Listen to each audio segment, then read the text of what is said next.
Neška Timčića, slično se za kontrnapadu, bacuje se polupijaca Stuga. Ovo može biti opasno, interveniše, Lukač i gol. 1-0, gol postiže Cvetanov i 27. 28. minuta meča. Neška Timčića prema sredini terena i odmah kontrnapadu, bacuje se Asprija po desnom boku.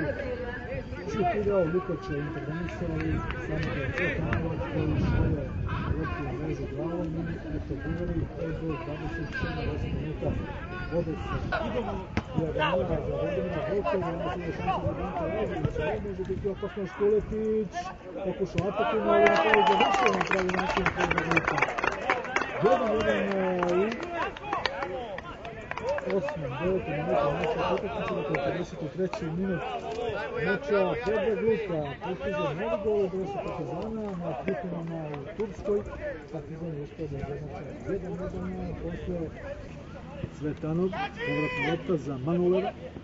Manoler se namešta, šutira, dosta problema za Lukača i 3-1, drugi gol postiže Manoler.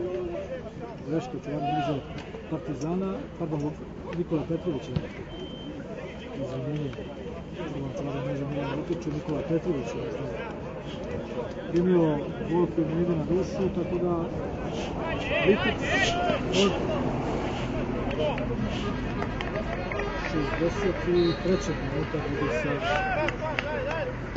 3-1, 3 gola mreži velika opomena pred nastavak priprema za nastavak sezona.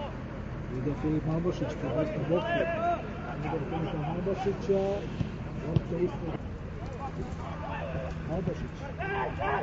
Marković. Namešta se Marković. Dobar potez Markovića je gol. 3-2 Saša Marković. Dobro podnešta svojim igracima sa distance.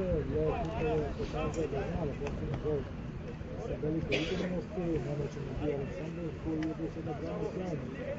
Ali nakon ovog šuta ništa nije mogao bugarski čuvar mreže i Partizan